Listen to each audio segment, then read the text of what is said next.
Are you curious about bodies, pleasure, and possibilities? And what about curious about what others are up to on the planet when it comes to pleasure, sex, and play? Have you considered what pleasure can do for your life, your body, and your bank account?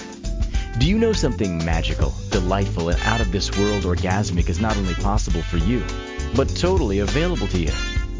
If you're ready to be the magical, sexual, sexy beast you know you can be, and you just need the tools to get there, you're in the right place.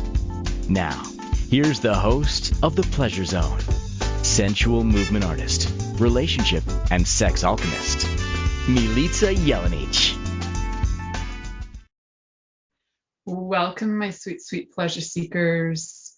Tonight we're having a fun conversation about safer sex tips that you never really thought of. Why? Because they're so random and they're fly right out of my head. Like they're just gonna fly out of my head. And I think part of it is that I hear so many common sex tips for safer sex, like probably since I was 11 or 12, listening to Sex with Sue on Sunday nights in Canada on Q107.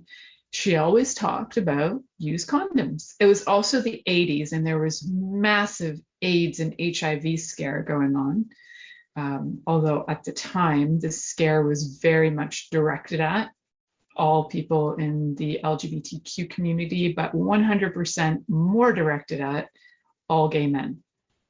And for the first little chunk of time that AIDS was out in the world, it was actually called the GRD, gay-related disease. Yeah, we were that rude.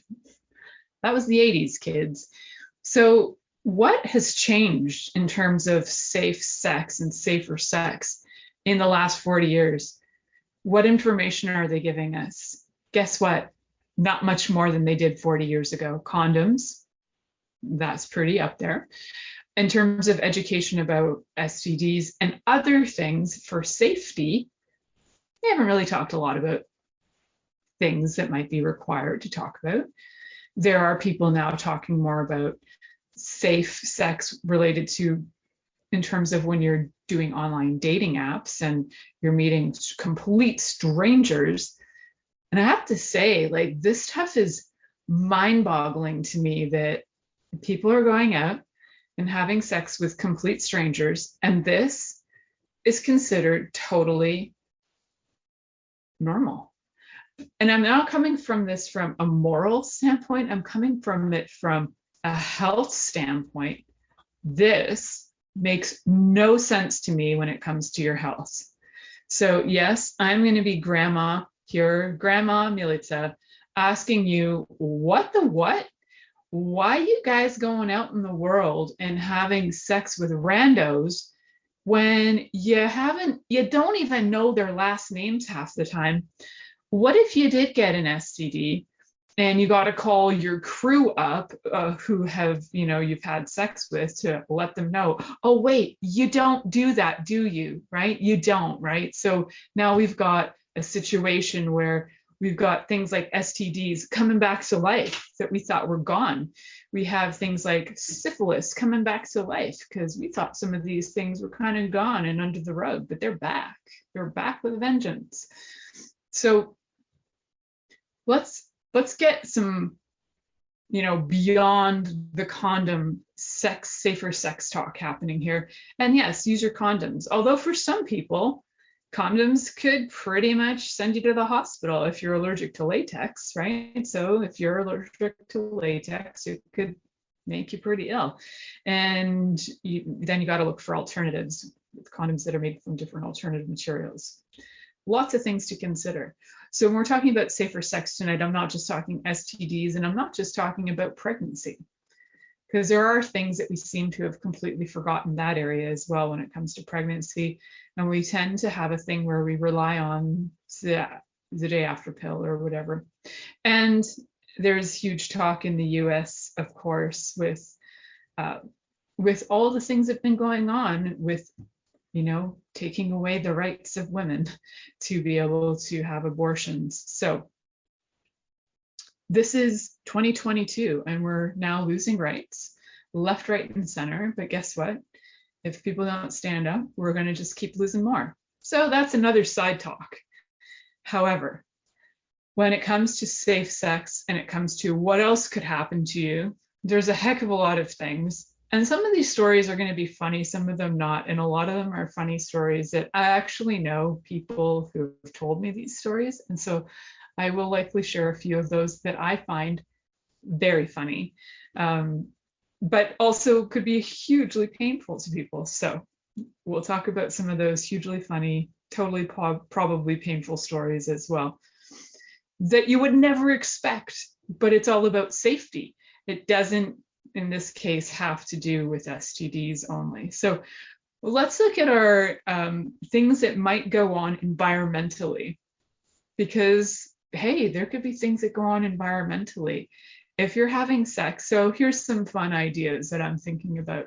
I live in the middle of the country and I'm thinking, I kind of like to do it outside. I like different places. I have like 45 acres of land, so it's not a difficult thing to go outside and get it on in my field or forest or something like that. That's not tricky at all. What is tricky is if you're doing it in poison ivy. So we got a situation. You could end up with poison ivy due to sex in an unsafe place.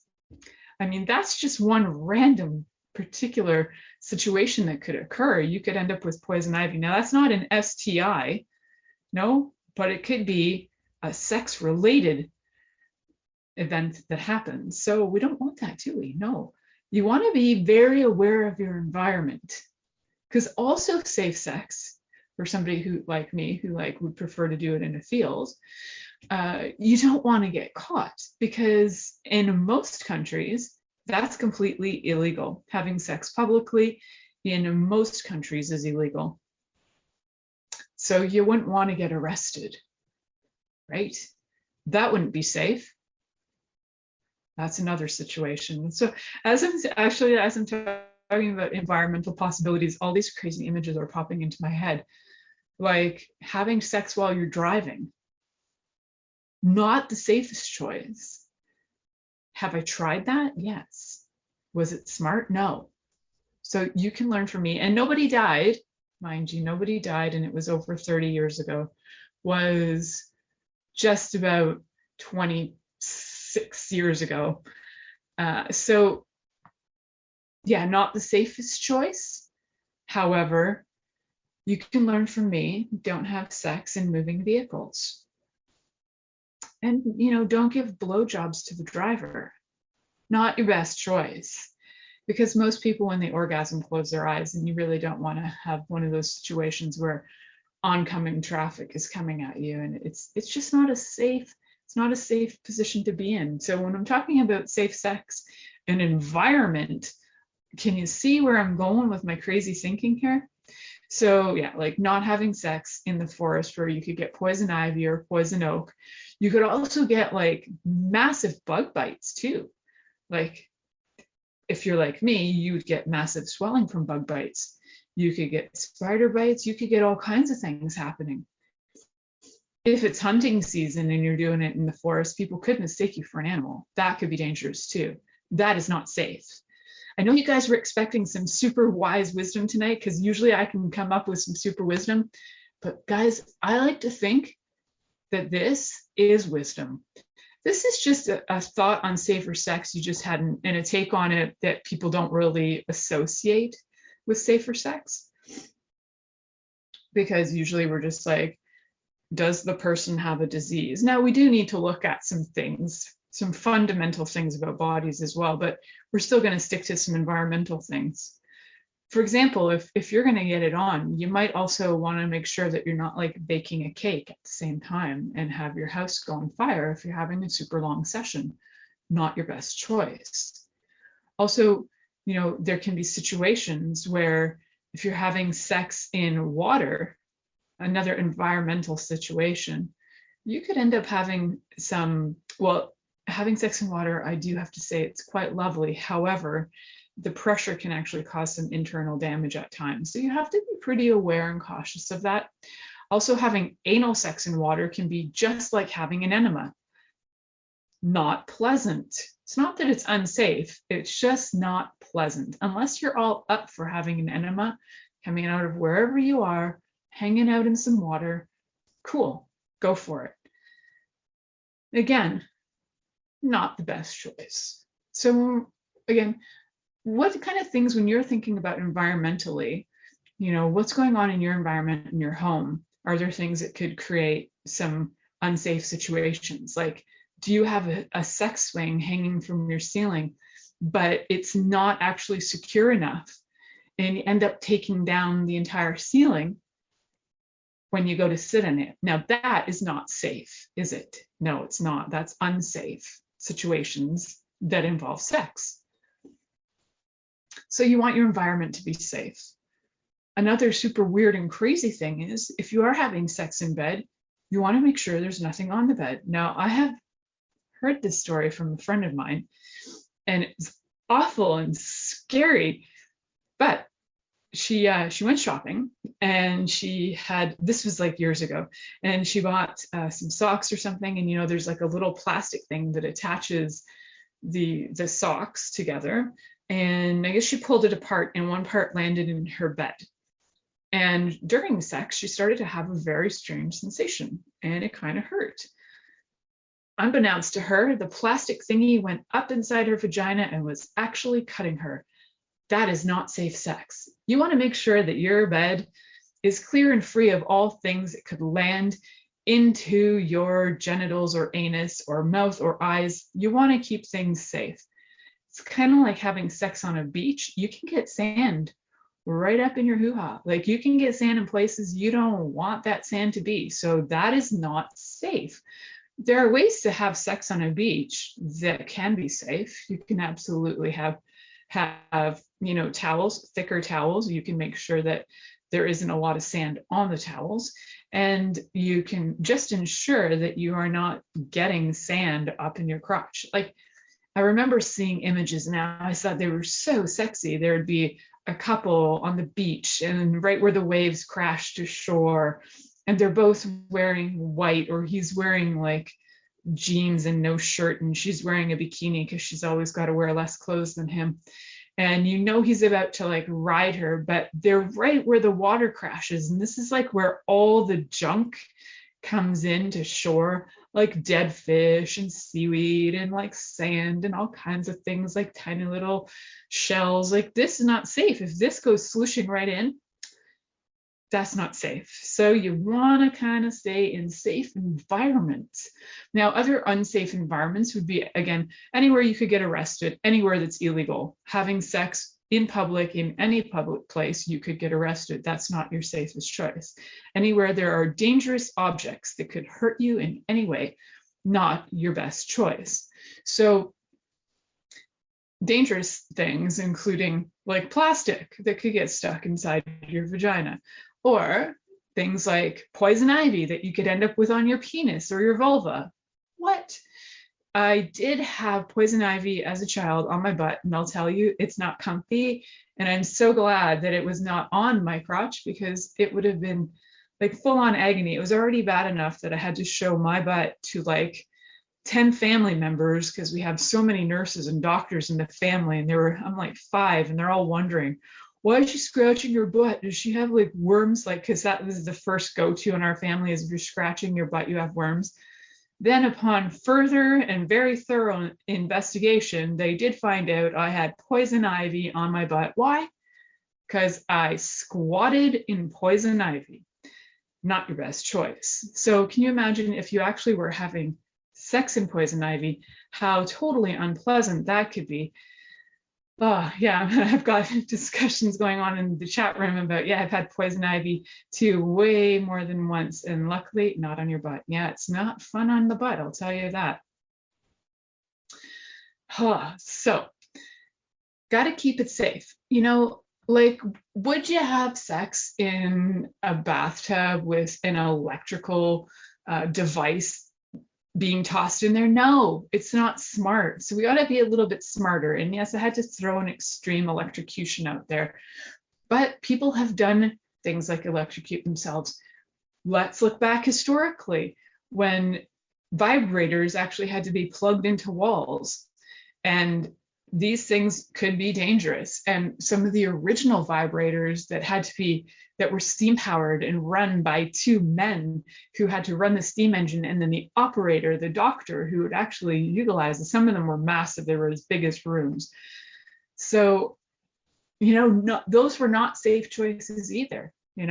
Shoving things into your body too, we're going to talk more about body stuff, but environmental things like electrical, like having sex in a thunderstorm in the water, not your best choice, not safe. So some other things that I think about is like, we talked about vehicles, when people in their airplane stuff, right? Mile High Club. Okay. For several reasons, Mile High Club is not your best choice. So number one, bathrooms in airplanes, I don't know who or how often they clean them, but I'm pretty sure that the stewards and stewardesses are not there cleaning them all the time, because you see them up and down the aisles constantly. Who's cleaning those toilets? Germs galore. I know that sounds weird, but really, how are you going to, this is such an enclosed and small space, just like bathrooms on trains and bathrooms on buses, they're all really small. And yes, it might sound really so delightful to try and do that publicly and just like, oh, the mystery, you walk out and you look all frazzled.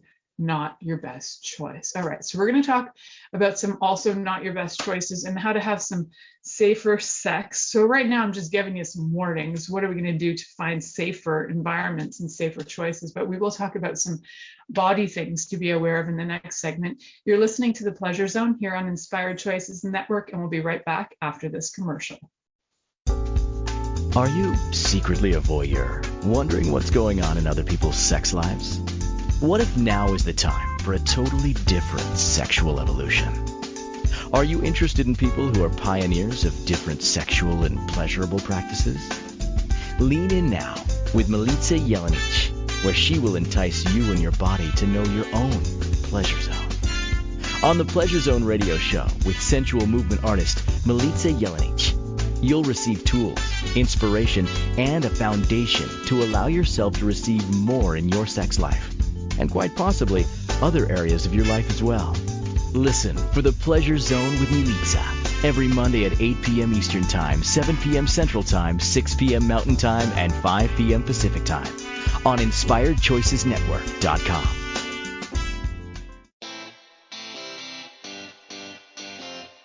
Are you a subject matter expert? Are you here to share your expertise with an audience waiting to hear from you in only the way you can deliver? Are you ready to have your voice amplified across the airwaves? Inspired Choices Network has a global radio platform streaming to millions of people across the world. Professionally produced and supported by an accomplished team every step of the way, you can broadcast from anywhere in the world, knowing your voice matters, and we ensure it is delivered with ease and efficiency. Eager to hear your message, the world awaits. Contact us today to become an Inspired Choices Network radio host. Email become a host at InspiredChoicesNetwork.com. This is The Pleasure Zone with sensual movement artist Milica Jelenic. To participate in the program today, join our live studio audience in our chat room at InspiredChoicesNetwork.com. You can also make the choice to ask or comment by email, info@MilicaJelenic.com. Now, back to the program. Welcome back, sweet pleasure seekers. Today we're talking about some safer sex tips that you never thought of. And I bet if you just listened to that first segment, you'd be like, well, those were definitely some safer sex tips I never thought of. Whoever thought of even thinking about poison ivy or poison oak? Yeah, no, usually we don't think about these things. So yes, I'm here for you guys, bringing out the weird, the wonderful, and the wild. And this next segment, we're going to be talking about interesting body things to become aware of, things that you don't think about, I like to use all my senses all the time just to be as safe as possible. So I believe in many tests. The visual test, what do I see? I'm not so keen on like sex in the dark. If I haven't seen those genitals, I don't really want to be near those genitals. I want to see them in clear daylight. I want to see what I see. I want to see if there's anything growing on it. I want to see if there are any cuts or if there are anything, anomalies. I want to see the anomalies if they exist. And if they don't exist, excellent. Move on down. But you know what? It's not just the genitals that you want to have a look at, right? So if you are having intercourse with people, penetrative intercourse, and you want to check areas, also the genitals, but you also want to check the anus. You want to get in there, like do a thorough checkup and be like curious about it. You can make it playful too, right? So I give you warnings, but I'm giving you some tips too. You can be playful about the investigation. So look at the body, look at all different parts of the body. The lips, why? Because they could actually have herpes. Who wants that? So check that, because those mouth herpes can absolutely be transferred over to your genitals. Absolutely, and they can go the other way around too. So check those things out. You can also check out things that you might not think are so obvious. Like you can check out the smell of their body. Now, if somebody's body has a particularly sour odor to it, it's probably got a really high fungal content, and you can have fungus transferred from their body to your body. Fungus is like candida, right? So if you've ever had yeast infections, it's absolutely transferable from one person to another. And you can generally smell a body. You can even smell it in their sweat if you can actually smell the candida in their body. So if you've never smelled what does candida smell like, go into a bakery. It smells like rising dough. And, I think it's really funny that in the chat room, there's a comment, oh my G, OMG, the full examination before the hot and hotter, hot and bother. Yeah, you can make it sexy though. So you don't have to worry about having, oh my God, I'm going to do an investigation in your whole body and see if you're safe or not. But you can for sure. Another one for me is I smell for things like alcohol.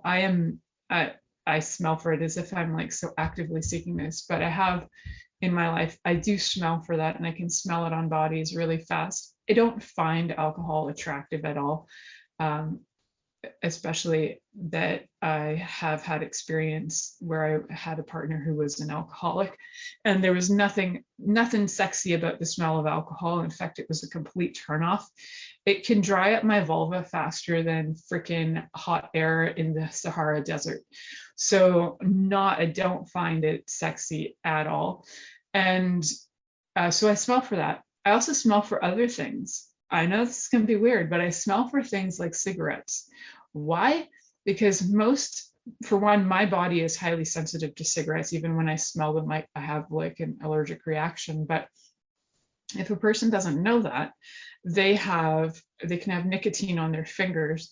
They can transfer it to your body. And if you are sensitive to it, you can get burns. And then, I've had several clients be like, I don't know, I have this like burn. And I'm like, okay, did somebody were you touched by poisons?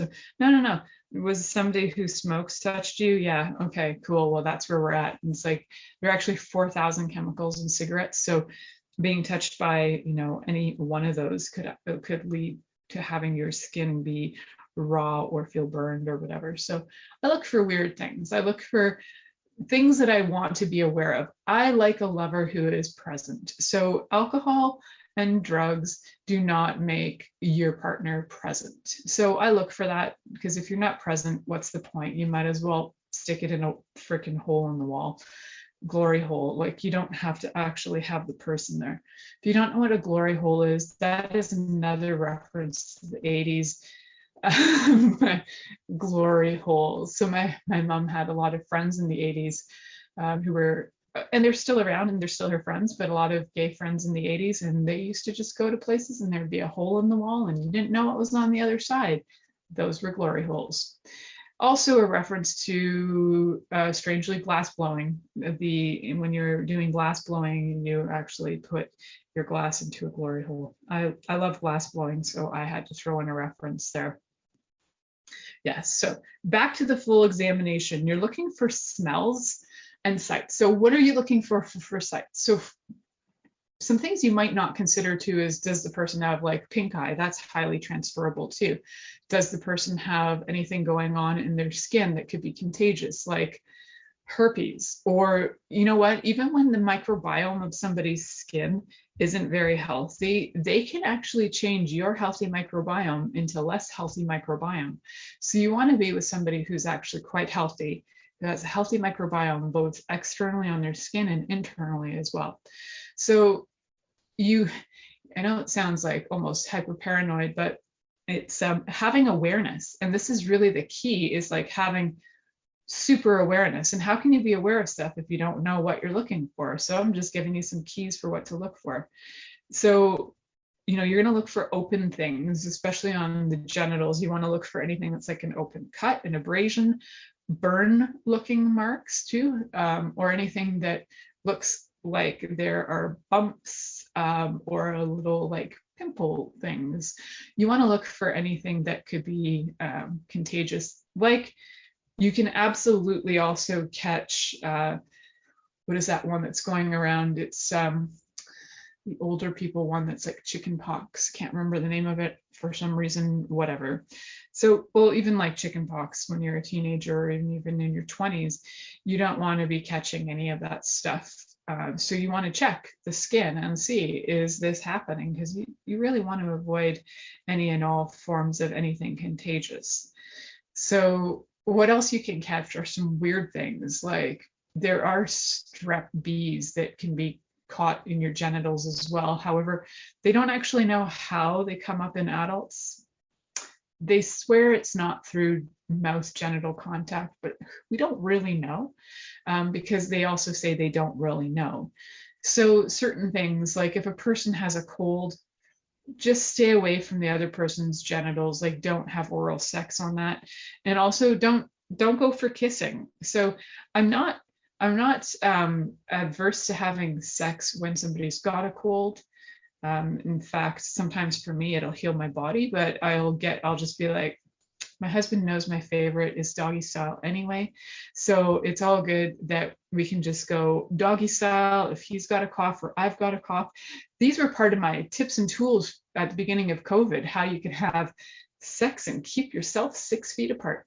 So shingles, thank you. The adult chicken pox that I was talking about. Shingles, highly contagious, and absolutely you can catch it during sex. Even sometimes a person might not even be presenting anything like shingles, but even if they have something that looks a little confusing, know what these things look like. Get some images, know what they look like, and that way you can avoid some of these highly contagious, and something like shingles, highly, highly painful. And you can absolutely get shingles on your genitals, absolutely painful. So you want to avoid all things like that. I had chicken pox in my 20s, literally from head to toe. 23 years old, I was 22 or 23. And when I say everywhere, I mean everywhere. It was painful. However, I did know resources, and I got some crazy herbage going on. Got some herbs.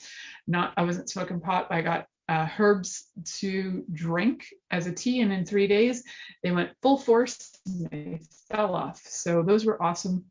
If you happen to get something like that, there are ways through it definitely that are faster and more effective than you can imagine, so you don't have to sit and be tortured by it. But by all means, if you're not into the herbal or holistic version of life, you can always go to the doctor immediately after noticing anything like that. Sooner the better, and you want to get whatever antibiotics you need in there as fast as possible. I know it sounds crazy, but I'm going to name another one, because my uncle, a dentist, he really shared one with me that was fascinating. As I mentioned, the microbiome. My uncle talked to me once about, I don't know, because I ask all my family members who are in medicine their weirdest experiences, but one of the things that my uncle did talk about was that he noticed that when people, say if a person has really good oral health their whole life, and then they marry somebody who has really awful oral health, doesn't mean that they have awful oral hygiene. It just means that their mouth is maybe not keeping up with all the stuff they do, or they might have some rot going on. They might have some gingivitis, which is a protozoa, and it's just freakish, can go right into your gut. can actually travel to other places too. But anyway, so you want to make sure that you have good, excellent oral health so that you're not changing your partner's microbiome in their mouth, because that microbiome in their mouth is going to reflect all the way through their system, all the way through their gut, all the way down to their anus. But the microbiome is everywhere in the body. A lot of it is stuff that we can replenish through food, so it has to do with our digestive system. So you want to be aware of that. Also, there's a cool note in the chat room that chiropractic is really good for shingles. Absolutely, because chiropractic works on the nervous system and shingles is nervous system related. So all really great tips and tools. So we're going to head to our next commercial. You're listening to The Pleasure Zone here on Inspired Choices Network, and we'll be right back after this commercial. Are you secretly a voyeur, wondering what's going on in other people's sex lives? What if now is the time for a totally different sexual evolution? Are you interested in people who are pioneers of different sexual and pleasurable practices? Lean in now with Milica Jelenic, where she will entice you and your body to know your own pleasure zone. On the Pleasure Zone radio show with sensual movement artist Milica Jelenic, you'll receive tools, inspiration, and a foundation to allow yourself to receive more in your sex life, and quite possibly other areas of your life as well. Listen for The Pleasure Zone with Milica every Monday at 8 p.m. Eastern Time, 7 p.m. Central Time, 6 p.m. Mountain Time, and 5 p.m. Pacific Time on InspiredChoicesNetwork.com.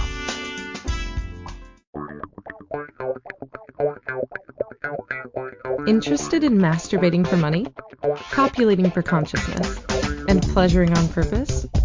21 Days of Sexual Magicism with sensual movement artist Milica Jelenic is an exploration of tools, processes, and actions that you can use to create more for your life, your body, your money inflows, and so much more.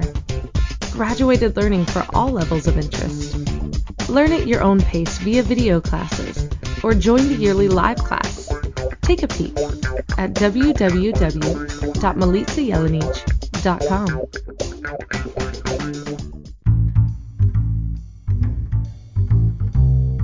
How wonderful would it be to carry your favorite Inspired Choices Network host with you throughout your day?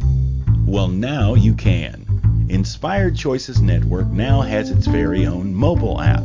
Our free app offers live streaming shows, along with thousands of podcasts and TV episodes. Our shows cover a wide variety of topics. Whether you're waking up with us, carrying us through the day, and taking us to bed with you, we're always here for you to enjoy. We're easy to find. Just search for Inspired Choices Network in the Apple App Store or Google Play Store. This is The Pleasure Zone with sensual movement artist Milica Jelenic. To participate in the program today, join our live studio audience in our chat room at InspiredChoicesNetwork.com. You can also make the choice to ask or comment by email, info@MilicaJelenic.com. Now, back to the program. Welcome back, sweet pleasure seekers. Tonight we're talking about safer sex that you never really thought about. So, safer sex tips. Well, some of the sex tips are to get you to become aware of some of the things that could be dangerous. Dangerous in fun and silly ways, but also dangerous in ways that could actually affect your health, like things like catching shingles from somebody or ending up with warts for the rest of your life. You know, genital warts or whatever. You don't want these highly contagious things going on in your body. I know, call me crazy. It's maybe you do. I don't know. Maybe it's what you're looking for. You're looking for highly contagious chronic diseases that you're going to have for the rest of your life that you can pass on to all your lovers like a really bad present. Merry Christmas. Not so much. So, you know what? I was also thinking about on the break some fetishes that can be kind of iffy. Like, when, you know, if you've got some foot funk going on and somebody's into, foot fetishes, they'd have to, for one, if they're into dirty feet, then they might actually be into feet that have funk on them, like not just dirt, but also things like fungus or whatever. Try not to have your fetishes kill you. That's I think that's my greatest wisdom I can share with you is try to have a fetish that's not going to kill you or leave you and your health damaged for life, right? I hashtag best advice ever. So foot fungus, not a good choice of something. Say, for example, if you like to suck on toes and that person has some funky foot fungus going on, not your best choice to suck on those toes. I know that sounds logical, but honest to God, I've run into some really interesting and weird things. And so, yeah, just fair warning. I don't have a foot fetish, so that's not my thing, but I can respect when people do. And I especially like the foot fetish of a clean foot. If you're going to have a fetish, have it a little swinging on the OCD of cleanliness side. That's my motto. But I'm all about safety. And also sometimes there is no, like if a person's going to catch a disease, it may not be consensual. Like you could even tell them, it would be kind of you to go, look, not a good idea to suck my toes because I might have something, going on there. But you might not, because a lot of people are just too chicken shit, or they just don't care enough about other people to say anything. And thus we end up having things passed on over and over and over again. Yes, so there's in the chat room, soak their feet in vinegar. There's amazing foot soaks out there, tons and tons of them. If you actually want to know some foot soaks, I have about 5 of them that I have in my roster of recipes to give to people if you do have that foot fungal thing going on. You can also use them for full body baths. So things to do is to smell for bodies that have a funk about them, a funk that if your gut kind of like feels like hurling, you probably don't want to go there. So, for example, penises that haven't been circumcised, so penises that still have foreskin, sometimes they have issues of smegma, and you want to retract that foreskin and clean that out, because it's not an attractive offering to give somebody if you've got a funk going on. I have a client who called me a couple of weeks ago, really sweet woman, and she hasn't been highly educated in anything sex related. So I'm usually her go-to when it comes to all questions sex, and it's really cool because she's really brave and calls me even though she's in her like 60s or 70s, and she asked me about a situation she came across, and I said, yeah, that's not like a good situation. Like you really want to make sure that is a clean penis before it goes in your body, and absolutely do the look test, do the smell test, and do all these. And she's like, oh wow, so this is things we are not actually taught in school, is to do the visual test, the smell test, and then if those all pass, do the lick test. If it still tastes okay, keep going. But a lot of times we just don't do those. Like if you actually are blind and you can't see at all, if you're visually impaired, you can still smell. So you use your senses, all the senses that you have, use them to be able to help you. If you've got a sense of touch, and some people don't have a very strong sense of touch, but if you have a strong sense of touch, you can even feel if there's bumps, lumps, and problems going on genitals. And guess what? Don't dive in when that's going on. Don't dive in with anything like hands, face, feet, mouth, like whatever. Don't dive in. Just don't dive in. So yeah, I get that I'm kind of sounding like I'm alarming, and I get that I might be freaking some of you out. However, these are things that I actually come across in my daily life, in conversation, in different situations where people have these things going on. And I do think that we need more information out there about what to look for and check for in bodies, because we just don't know. We're just not educated in that way. And it's not something that people share with us. So we've got to educate ourselves. It's not going to be something they're going to bring into the curriculum. They barely cover what they need to in curriculum in schools.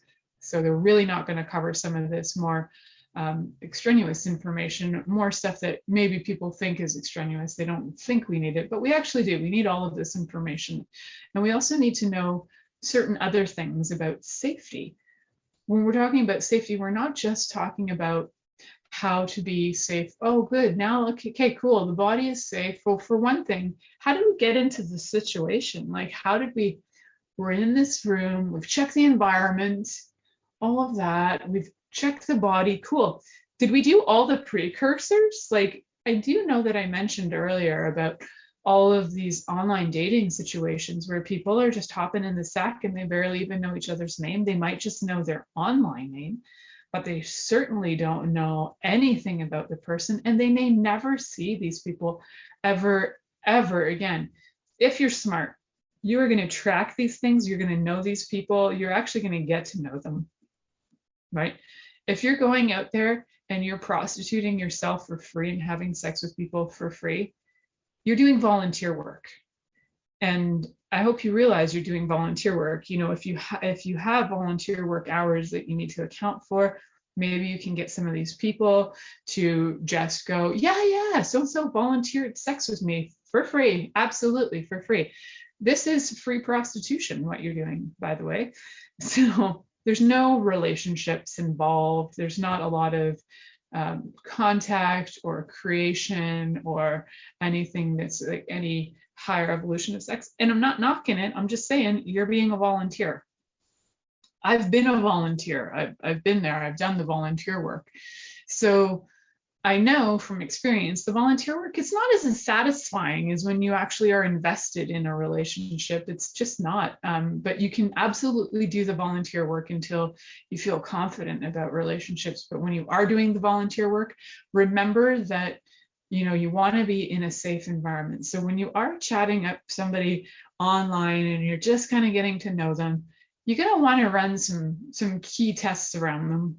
I would ask some questions like, what are some of the kinks you're into? What's the strangest thing you've ever come across in the bedroom? Because sometimes people have come across strange things and went, oh my God, I saw this thing on this body. But then they fail to tell you that they had sex with them anyway. So usually if they've seen stuff, unless they react really violently about it, they probably went in there. They probably just dove right in, right? So I think, having sex, for one thing, without condoms these days is a no freaking way. We have way too many STDs going on. We don't even know the people you don't even know who you're hooking up with half the time. We are back to the 1980s glory holes. How we got to this place is so beyond me, because in the 80s, we had so much information, and I think that it was driven into my generation and even the generation before me so much that we're like, no sex without condoms. We're not idiots. We're not interested in STDs, STIs. However, there's a whole new generation out there that seems to think these things don't even exist. Again, I don't know if they just think condoms are only for, pregnancy. And for some reason, they think they're immune to getting people pregnant. I don't know. There are situations that I just don't understand. So, there's an interesting comment. I don't know that the skin tags on bodies means that they have HPV.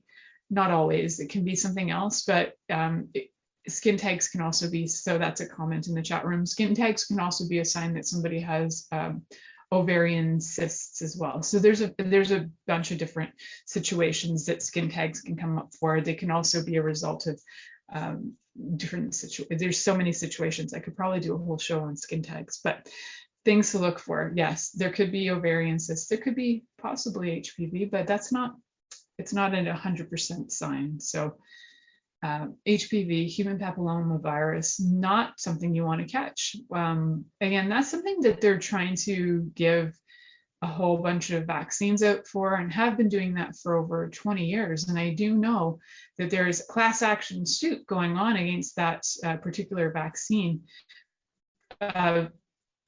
especially for certain companies. And it's still going out in the world, even though there are thousands of people in a class action suit against the HPV vaccine. And that doesn't surprise me at all.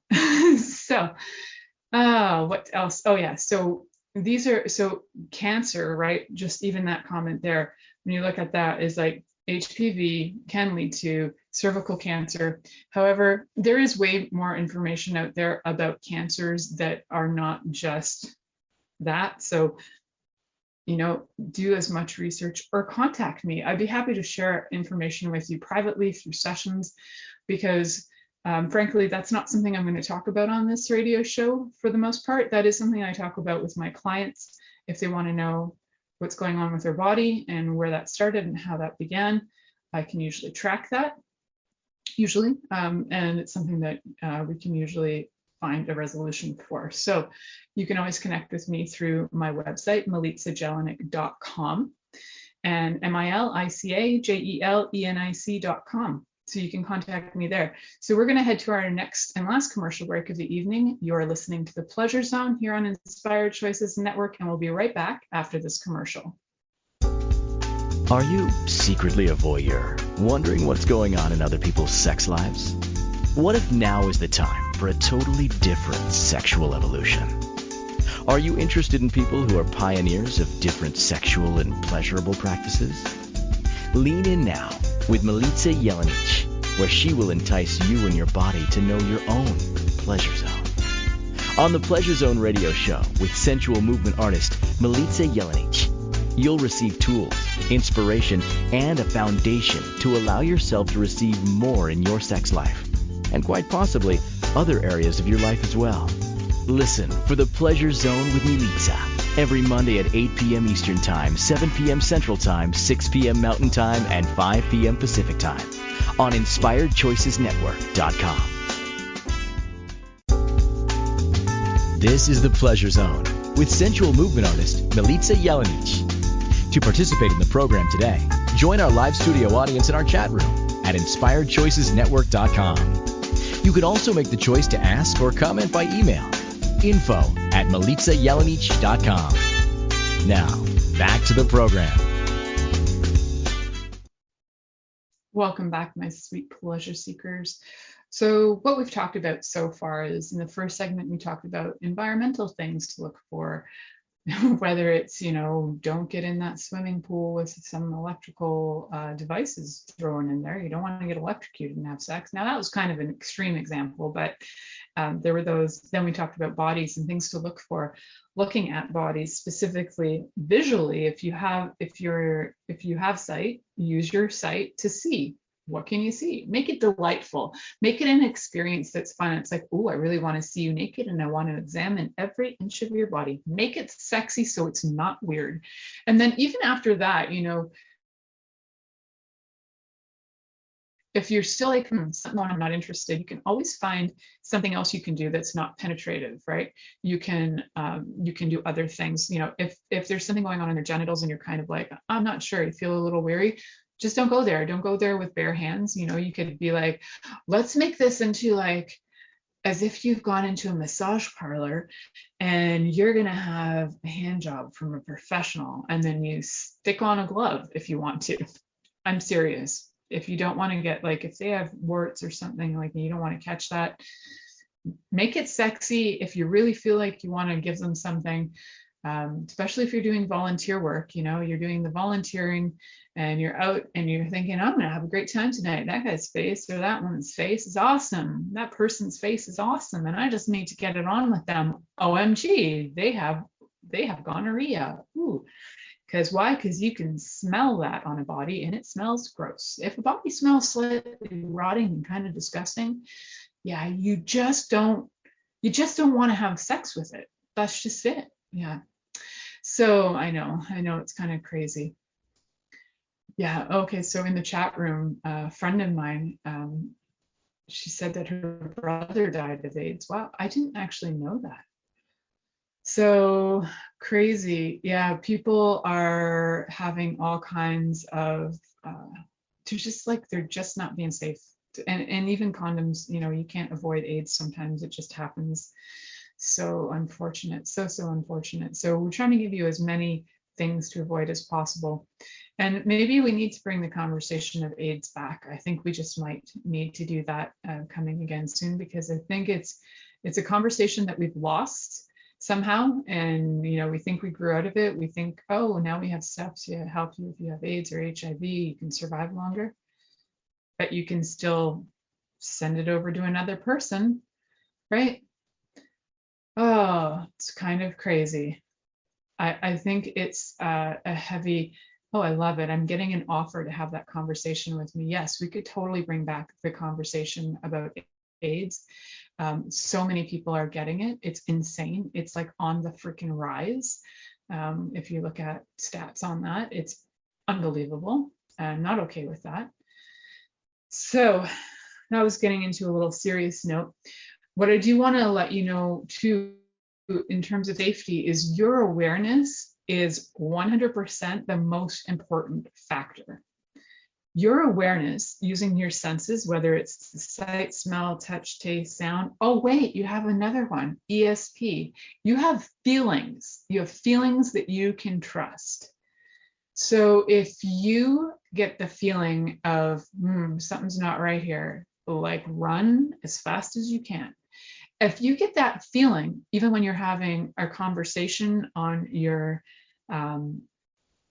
like on your cell phone or whatever, you're chatting somebody up on an app. If you get to, if you even for 1 second get to, that's creepy, walk away. Trust that instinct, because there are warning bells that you don't even, sometimes you don't want to know that you know. And sometimes those warning bells are telling you that person could be violent, they could be a rapist, they could be a murderer, they could be, catfishing you, they could be doing anything to try and lure you in. They could be doing and saying things to lure you in, so they can either take advantage, there's situations that you can end up being in. There's so much human trafficking going on that is beyond. So a real safety issue is keeping you safe, like keeping you in a safe situation so that you are not landing yourself in human trafficking or in situations that you could be violated or any of that. Your awareness is so key that I left to last because I was hoping you'd stick around and listen. And I'm hoping that some of the humor before this actually got you to open up a little, and hoping that some of the humor before this and some of the insights before this got you to listen and really go, wait a second, I really need to pay attention to my intuition. And if you really don't know how, and if you really don't know how to trust your intuition, I have courses for that. I also facilitate classes in that. And I have an ongoing one that's happening right now. We're in the middle of the year for it. I have also personal coaching that I do with people for that as well. To me, one of the most valuable things on the planet is your intuition. Your gut and your instinct is more valuable than any gold or any vehicles or any houses or any other person ever. Your knowing and what you know for you is more important than anything that you can ever imagine. And so many times, I bet you've landed in situations and went, oh man, I shouldn't have done that. And then you get things, things freaking show up. You could end up in, places where, well, who knows, maybe like the police raid it or something. Like I've been in weird situations in my life. So like police raids, I have been in those, and I have been in situations in my early 20s where I wasn't honoring my intuition. I was honoring everybody else's intuition. They were like, it's that whole weird thing with you don't want to be left out, you want to belong. Well, sometimes when you want to belong so bad, you end up in situations that are incredibly bad. So your gut, however old you are, whether you're 10 or 40, your gut is more important than all those other people. And if they're like, well, if you don't come with us, you're a loser. Fine, I'm a loser. You're ending up in a situation I don't want to be in it, because they're going to be the ones who are the losers. And if I had to live through it just to be able to live through a whole bunch of weird shit, just to be able to give you examples of how to trust yourself, then I'm glad I did. And I'm glad I'm here and alive to be able to say, trust your gut. If you're in a situation that you don't feel right about, always have enough money to get away, is my theory. Have cash on you always so you can get away if you landed yourself in a position that you didn't want to be in. And if you don't have the money to get away, don't go out to begin with. I know, sounds crazy, but that is my mama bear coming out for today. I hope you enjoyed the show. Thank you for listening to The Pleasure Zone with sensual movement artist Milica Jelenic. The Pleasure Zone returns next Monday at 8 p.m. Eastern, 7 p.m. Central, 6 p.m. Mountain, and 5 p.m. Pacific on InspiredChoicesNetwork.com. We hope you'll join us. Until then, have the best week of your life by choosing to be turned on and tuned in to your body.